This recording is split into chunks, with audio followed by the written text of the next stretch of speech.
दोस्तों, क्या कभी आपने सोचा है कि जिन माँ बाप ने हमें चलना सिखाया, एक दिन वही अपने ही बच्चों के घर में पराए हो जाए। ये कहानी है इंदौर के शिवम बिला की, जहाँ रहती थी सरस्वती देवी और रघुवीर सिंह की खुशहाल जिंदगी। दो बेटे, बड़ा घर, सब कुछ था, लेकिन कमी थी तो सिर्फ इंसानियत की। शादी के बाद बेटों का दिल बदल गया और एक दिन ऐसा आया जब उन्होंने अपने ही माँ बाप का बंटवारा कर दिया। हाँ दोस्तों, माँ को बना दिया नौकरानी और बाप को छोड़ दिया अकेलेपन के अंधेरे में। लेकिन कहते हैं ना, भगवान के घर देर है अंधेर नहीं। जो आगे हुआ वो ना सिर्फ इन बेटों की जिंदगी बदल देगा, बल्कि आपको भी अंदर तक हिला देगा। कहानी को पूरा जरूर देखना, क्योंकि अंत में जो हुआ वो हर बेटे के लिए एक सीख बन जाएगा। और मेरे चैनल कहानी अड्डा बाय DRX को लाइक और सब्सक्राइब करना ना भूले। चलिए बढ़ते हैं कहानी की ओर। दोस्तों, इंदौर शहर के पॉश इलाके में बना एक बड़ा सा घर शिवम विला बाहर से देखने में जितना खूबसूरत था, अंदर की कहानी उतनी ही खामोशी और गहरी थी। इस घर में रहते थे रघुवीर सिंह और उनकी पत्नी सरस्वती देवी। दोनों की जिंदगी एक ही मकसद था, अपने बेटे को खुश देखना। रघुवीर सिंह ने अपनी जवानी का हर दिन मेहनत में झोंक दिया। छोटी सी नौकरी से शुरू करके उन्होंने धीरे धीरे जमीन खरीदी, घर बनाया और अपने बेटों को, अमित और सुमित को, अच्छे स्कूल में पढ़ाया। सरस्वती देवी ने भी कोई कमी नहीं छोड़ी। उन्होंने अपनी हर इच्छा, हर सपना त्याग दिया, बस इस उम्मीद में कि उनके बच्चे बड़े होकर उनका सहारा बनेंगे। समय धीरे धीरे बीतता गया। अमित और सुमित बड़े हो गए, पढ़ लिख कर, और अपने अपने काम में लग गए। घर में खुशी थी, हंसी थी, अपनापन था। लेकिन ये सब ज्यादा समय तक नहीं टिक पाया। एक दिन रघुवीर सिंह ने अपने बड़े बेटे अमित से कहा, बेटा, अब तुम्हारी शादी कर देते हैं, घर में एक बहू आ जाएगी, रौनक बढ़ जाएगी। अमित ने भी बिना ज्यादा सोचे हामी भर दी। कुछ ही महीनों में उसकी शादी रीना से हो गई। शुरू शुरू में सब कुछ ठीक था। रीना मीठी बातें करती थी, सरस्वती देवी की सेवा करती थी, लेकिन धीरे धीरे उसका असली रूप सामने आने लगा। रीना को घर की हर चीज पर हक चाहिए था। उसे लगता था कि ये घर अब उसका है और फैसले भी वही करेगी। एक दिन उसने अम्मी से कहा, सुनो, अब ये पुरानी सोच नहीं चलेगी, हर चीज हमें अपने हिसाब से करनी होगी। अमित ने पहले तो टालने की कोशिश की, लेकिन धीरे धीरे वो भी रीना की बातों में आने लगा। कुछ समय के बाद छोटे बेटे सुमित की भी शादी पूजा से हो गई। पूजा बाहर से तुरंत बहुत शांत और संस्कारी लगती थी, लेकिन अंदर से वो उतनी ही चालाक थी। दोनों बहुएं अब धीरे धीरे घर में अपनी पकड़ मजबूत करने लगी। अब घर का माहौल बदलने लगा था। जहाँ पहले सरस्वती देवी की बात आखिरी होती थी, अब उन्हें कोई पूछता तक नहीं था। रसोई जो कभी उसका साम्राज्य था, अब वहाँ उन्हें इजाज़त लेकर जाना पड़ता था। एक दिन सरस्वती देवी चुपचाप बैठी थी। तभी उन्होंने सुना कि रीना और पूजा आपस में बात कर रही थी। देखो, अब ये बूढ़े लोग कब तक हमारे सिर पर रहेंगे? हाँ, हमें भी अपनी जिंदगी जीनी है। ये कोई उम्र है उनकी सेवा करने की? ये सब सुनकर सरस्वती देवी का दिल जैसे टूट गया। उन्होंने कभी सोचा नहीं था कि जिन बच्चों के लिए उन्होंने अपने पूरी जिंदगी लगा दी, वही बच्चे उन्हें बोझ समझने लगेंगे। उधर रणवीर सिंह भी सब समझ रहे थे, लेकिन वो चुप थे। उन्हें लगता था कि समय के साथ सब ठीक हो जाएगा, लेकिन चीजें ठीक नहीं हुई, बल्कि और बिगड़ती चली गई। अब बेटों ने भी अपने माता पिता से दूरी बनानी शुरू कर दी। अमित ऑफिस से आता तो सीधे अपने कमरे में चला जाता। सुमित भी अपने काम से इतना व्यस्त दिखता कि उसे घर की हालत नजर ही नहीं आती। एक रात सरस्वती देवी ने रघुवीर सिंह से कहा, सुनिए जी, क्या हमने अपने बच्चों को यही सिखाया था? रघुवीर सिंह ने गहरी सांस ली और बोले, नहीं, लेकिन शायद हमारी परवरिश में ही कहीं कमी रह गई। दोनों की आंखों में आंसू थे, लेकिन फिर भी उन्होंने अपने बच्चों के लिए बुरा नहीं सोचा था।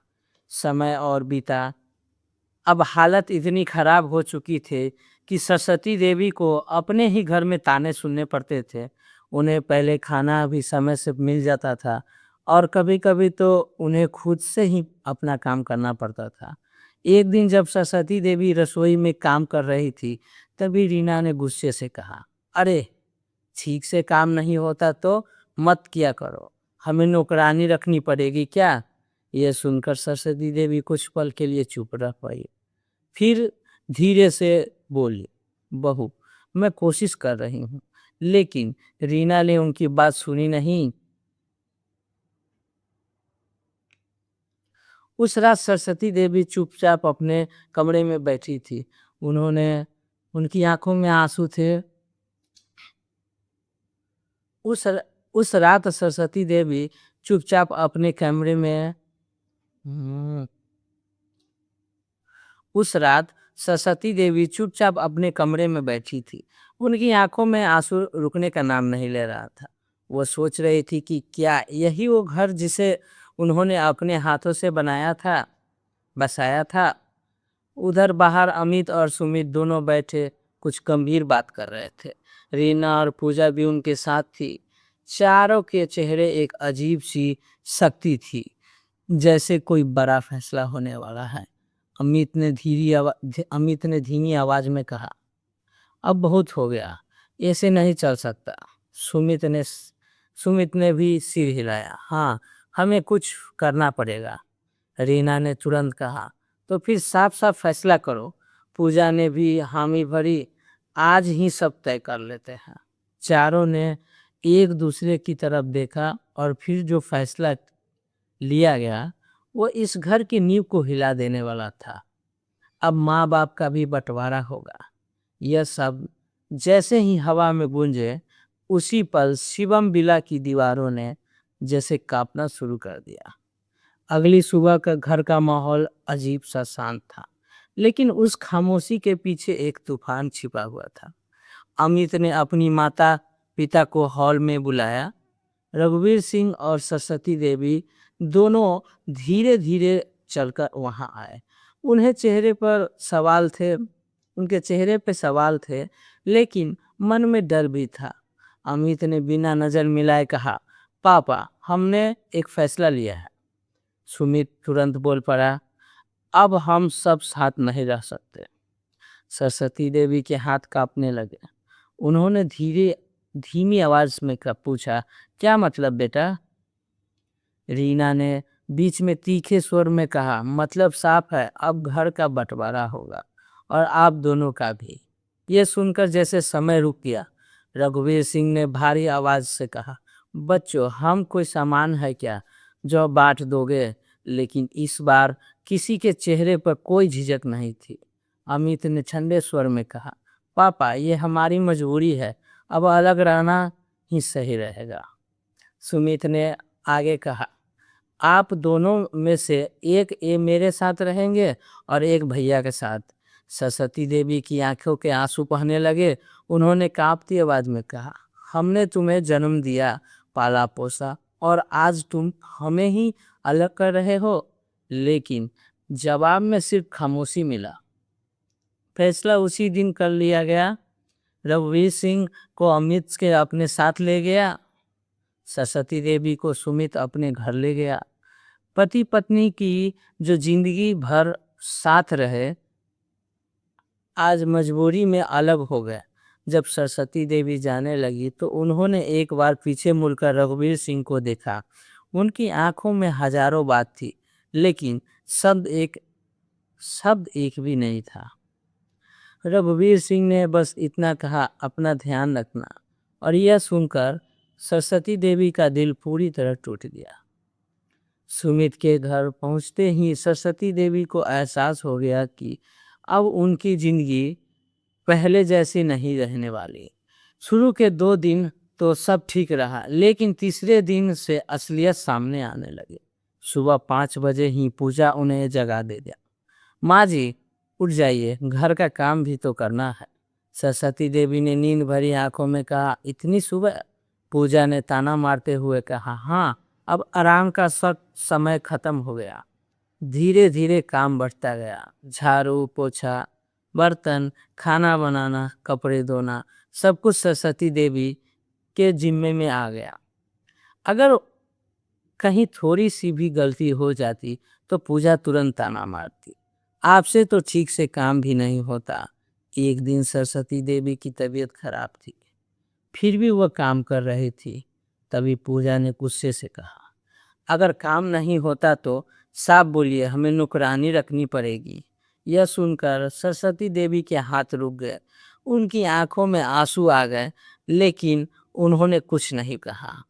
उधर अमित के घर भी रघुवीर सिंह की हालत कुछ अलग नहीं थी। रीना उन्हें हर बात पर टोकती, पापा जी, ये मत कीजिए, वो मत कीजिए, यहाँ मत बैठिए। अमित भी अब अपने पिता से दूर दूर रहने लगा था। रघुवीर सिंह दिन दिन भर एक कोने में चुपचाप बैठे रहते थे। कभी खिड़की से बाहर देखते तो कभी पुराने दिनों को याद करते। एक शाम रघुवीर सिंह ने अमित से कहा, बेटा जरा बैठो, कुछ बात करनी है। अमित ने बिना देखे जवाब दिया, पापा अभी टाइम नहीं है, और वो चला गया। रघुवीर सिंह की आंखें भर आई। उन्होंने धीरे से कहा, शायद अब मेरे लिए किसी के पास वक्त नहीं है। दिन बीतते गए और दोनों की जिंदगी और मुश्किल होती गई। सरस्वती देवी अब पूरी तरह टूट चुकी थी।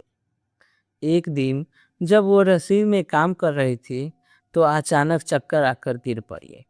पूजा ने देखा, लेकिन उसे कोई फर्क नहीं पड़ा। उसने बस इतना कहा, नाटक मत कीजिए, उठिए और काम कीजिए। ये सुनकर सरस्वती देवी के अंदर कुछ टूट गया।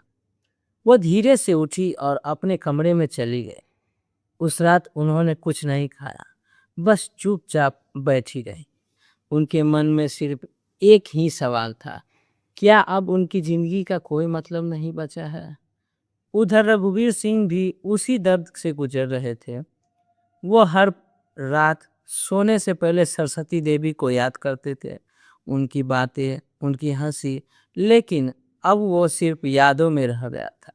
एक दिन सरस्वती देवी ने आईने में खुद को देखा। उनका चेहरा थका हुआ था, आंखों में चमक नहीं थी और दिल में सिर्फ दर्द था। उन्होंने खुद से कहा, अब और नहीं। उसी रात जब सब सो रहे थे, सरस्वती देवी चुपचाप उठी। उन्होंने अपने पुराने कपड़े और बिना किसी को बताए घर से बाहर निकल गए। उनके कदम धीरे थे, लेकिन दिल में एक अजीब सी मजबूती आ चुकी थी। वो चलती गई बिना पीछे देखे, और उस अंधेरी रात में एक माँ अपने ही घर से बेघर होकर निकल पड़ी, बिना ये जाने कि आगे उसकी जिंदगी में किस मोड़ लाने वाली है। सरस्वती देवी अंधेरे सड़क पर चलती जा रही थी। रात गहरी थी, हवा ठंडी थी, लेकिन उनके अंदर का दर्द उससे नहीं कहा जा रहा था। ज़्यादा ठंड और भारी था। उनके पास न कोई सामान था, कोई ठिकाना, बस आंखों में आंसू और दिल में टूटी उम्मीद थी। चलते चलते वह एक पुराने मंदिर के सामने पहुंच गए। थककर वह सीढ़ियों पर बैठ गई। कुछ देर बाद उन्होंने भगवान की मूर्ति की तरफ देखा और पहली बार उनके होठों से ये दर्द भरी आवाज़ निकली, हे भगवान, मैंने कौन सा पाप किया था? उनकी आंखों में आंसू लगातार बहते रहे, लेकिन उस रात उन्होंने कोई जवाब नहीं पाया। सुबह होने लगी। मंदिर के पास ही एक बुजुर्ग आदमी रोज की तरह आए। ये थे जगदीश प्रसाद। उन्होंने सरस्वती देवी को देखा, थकी हुई, टूटी हुई, अकेली बैठी हुई। वह धीरे धीरे उनके पास आए और बोले, बहन जी, आप ठीक तो है? सरस्वती देवी ने नजर उठाई, लेकिन कुछ बोल नहीं पाई। अब सरस्वती देवी की आंखों में आंसू फिर बहने लगे। उन्होंने धीरे धीरे अपनी पूरी कहानी सुना दी। जगदीश प्रसाद ने कुछ देर तक चुप रहे, फिर बोले, जिंदगी ने आपको बहुत बड़ा धोखा दिया है। सती देवी ने कमजोर आवाज में कहा, अब क्या बचा है मेरे पास। जगदीश प्रसाद ने हल्की मुस्कान के साथ कहा, आपका आत्मसम्मान, और वही सबसे बड़ी ताकत होती है। उस दिन के बाद जगदीश प्रसाद सरस्वती देवी को अपने घर ले गए। उनका घर छोटा था लेकिन दिल बहुत बड़ा था। उन्होंने सरस्वती देवी को सम्मान दिया जो उन्हें अपने घर में नहीं मिला था। धीरे धीरे सरस्वती देवी संभलने लगी। उन्होंने उन्होंने फिर से कहा, काम शुरू करना है, लेकिन इस बार मजबूरी से नहीं, अपनी इच्छा से। जगदीश प्रसाद ने उन्हें समझाया, जिस घर को आपने बनाया है उस पर आपका पूरा हक है। यह सरस्वती देवी के दिल में बैठ गई। उधर कुछ ही दिनों बाद रघुवीर सिंह को पता चला कि सरस्वती देवी घर छोड़कर चली गई है। यह सुनते ही उनके पैरों से जमीन फिसल गई। उन्होंने अमित से पूछा, तुमने उसे रोका क्यों नहीं। अमित ने बेपरवाही से कहा, पापा वो खुद चली गए, हमें क्या करना। यह सुनकर रघुवीर सिंह का दिल टूट गया।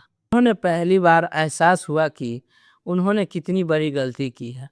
उन्होंने उसी दिन फैसला किया जब अब वो यहाँ से नहीं रहेंगे। रात होते ही रघुवीर सिंह भी चुपचाप घर से निकल गए। उनके कदम लड़खड़ा रहे थे, लेकिन दिल में सिर्फ एक ही इच्छा थी, सरस्वती देवी को ढूंढना है। कई दिनों तक भटकने के बाद एक दिन वह उसी मंदिर के पास पहुंचे जहां सरस्वती देवी पहली रात बैठी थी। वहां खड़े होकर उन्होंने धीरे से कहा, सरस्वती तुम कहाँ हो। उनकी आवाज में दर्द था, पछतावा था। उसी समय पीछे से एक आवाज आई, किसे ढूंढ रहे हो आप। रघुवीर सिंह ने मुड़कर देखा। सामने जगदीश प्रसाद खड़े थे। उन्होंने सारी बात सुनी और फिर कुछ देर चुप रहे। फिर बोले, जिसे आप ढूंढ रहे हो वो तो कमजोर नहीं है। रघुवीर सिंह की आंखों में उम्मीद और चमक थी। क्या वह ठीक है। जगदीश प्रसाद ने सिर हिलाया, हाँ, लेकिन अब वह पहले वाली सरस्वती नहीं है। कुछ देर बाद रघुवीर सिंह उस घर के सामने खड़े थे जहां सरस्वती देवी अब रह रही थी। उनका दिल जोर जोर से धड़क रहा था। उन्होंने दरवाजा खटखटाया। दरवाजा धीरे धीरे खुला। सामने सरस्वती देवी खड़ी थी। दोनों की आंखों मिली। कुछ पल के लिए समय जैसे थम सा गया। रघुवीर सिंह की आंखों से आंसू बह निकले। मुझे माफ कर दो सरस्वती, मैं तुम्हारे साथ खड़ा नहीं हो पाया। सरस्वती देवी चुप रही। उनके चेहरे पर अब कमजोरी नहीं थी, बल्कि एक अजीब सी मजबूती थी। उन्होंने धीरे से कहा, जब मुझे सबसे ज्यादा जरूरत थी तब आप मेरे साथ नहीं थे। यह सुनकर रघुवीर सिंह का सिर झुक गया। उनके पास कोई जवाब नहीं था। कुछ पल की खामोशी के बाद सरस्वती देवी ने दरवाजा थोड़ा और खोला और कहा, अंदर आइए। रघुवीर सिंह धीरे धीरे अंदर आए। उनके हर कदम में पछतावा था। जगदीश प्रसाद भी वहाँ मौजूद थे। उन्होंने दोनों को देखा और समझ गए कि ये वक्त सिर्फ मिलने का नहीं, बल्कि फैसला लेने का है। सरस्वती देवी ने सीधे रघुवीर की आंखों में देखा, अब हम वही गलती दोबारा नहीं करेंगे। रघुवीर सिंह ने सिर उठाया, इस बार मैं तुम्हारे साथ हूँ, हर हाल में। सरस्वती देवी ने गहरी सांस ली और कहा, तो फिर अब वक्त आ गया है उन लोगों को जवाब देने का जिन्होंने हमें टूटने पर मजबूर किया। उनकी आंखों में अब आंसू नहीं थे, बल्कि एक आग थी, और उस पल उन्होंने वो फैसला लिया जो उनकी जिंदगी ही नहीं, बल्कि उनके बेटों की तकदीर भी बदलने वाली थी। सरस्वती देवी ने उसी पर ठान लिया, अब वो चुप नहीं रहेगी। अगले ही दिन जगदीश प्रसाद की मदद से दोनों ने एक वकील से मुलाकात की। सालों पहले बनाई गए सारी संपत्ति के कागज निकलवाए गए और सच्चाई सामने आई। पूरा घर, जमीन और जायदाद अब भी सरस्वती देवी और रघुवीर सिंह के नाम पर थी। दोनों ने एक दूसरे की तरफ देखा और इस बार आंखों में दर्द नहीं, फैसला था। उधर अमित और सुमित की जिंदगी बिखरने लगी थी। बिजनेस में नुकसान, कर्ज का बोझ, घर में रोज झगड़े। रीना और पूजा भी अब एक दूसरे पर इल्जाम लगाने लगी थी।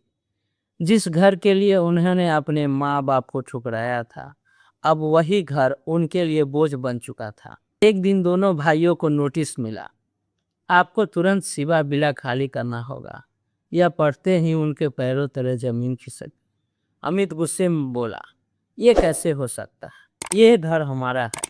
लेकिन सच्चाई सामने खड़ी थी। घबराए हुए दोनों भाई सरस्वती देवी और रघुवीर सिंह के पास पहुंचे। जैसे ही उन्होंने उन्हें देखा, दोनों के चेहरे छुप गए।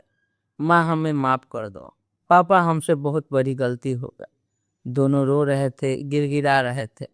कुछ पल के लिए वहां सन्नाटा छा गया। फिर सरस्वती देवी आगे बढ़ी। उनकी आवाज शांत थी लेकिन मजबूत। जिस दिन तुमने हमें बांटा था, उसी दिन हमारा रिश्ता भी टूट गया था। रघुवीर सिंह ने भी सख्ती से कहा, हमने तुम्हें सब कुछ दिया और तुमने हमें क्या दिया, अपमान। अमित ने सुमित के पास कोई जवाब नहीं था। अमित और सुमित के पास कोई जवाब नहीं था। तभी सरस्वती देवी ने आखिरी फैसला सुनाया, आज से तुम दोनों, तुम्हारी पत्नियां, हमारी किसी भी संपत्ति के हकदार नहीं है। तुम सबको बेदखल किया जाता। सुनते ही दोनों बेटों की दुनिया हिली। उन्होंने लाख कोशिश की, लेकिन इस बार सरस्वती देवी का दिल नहीं बिगड़ा। कुछ देर बाद रघुवीर सिंह धीरे से सरस्वती देवी के पास आए। उनकी आवाज कांप रही थी, क्या तुम मुझे माफ कर रही, क्या तुम मुझे माफ कर पाओगी? सरस्वती देवी की आंखों में आंसू आ गए। उन्होंने कुछ पल तक उन्हें देखा और फिर धीरे से कहा, गलती तुमसे भी हुई थी, लेकिन साथ नहीं छोड़ना मेरा स्वभाव था। और उसी पर उन्होंने अपने पति का हाथ थाम लिया। दो टूटे हुए लोग फिर से एक हो गए। समय बीत गया। शिवम मिला अब फिर से शांत था, लेकिन इस बार वहां सिर्फ दो लोग थे, सरस्वती देवी और रघुवीर सिंह। आज सम्मान के साथ, सुकून के साथ। माँ बाप का दिल बहुत बड़ा होता है, लेकिन जब आत्मसम्मान टूटता है तो वही दिल पत्थर बन जाता है। आप बताओ, क्या सरस्वती देवी ने सही किया अपने बेटे को बेदखल करके, या उन्होंने एक और मौका देना चाहिए था? और रघुवीर सिंह, क्या वह सच में माफ़ी के लायक थे, या उन्होंने बहुत देर कर दी थी? अगर आप होते तो उनकी जगह अगर आप उनकी जगह होते तो क्या फैसला लेते? ऐसी ही दिल छू लेने वाली कहानियाँ सुनने के लिए हमारे चैनल कहानी अड्डा बाई DRX को फॉलो करें और अपनी राय कमेंट में ज़रूर बताएं।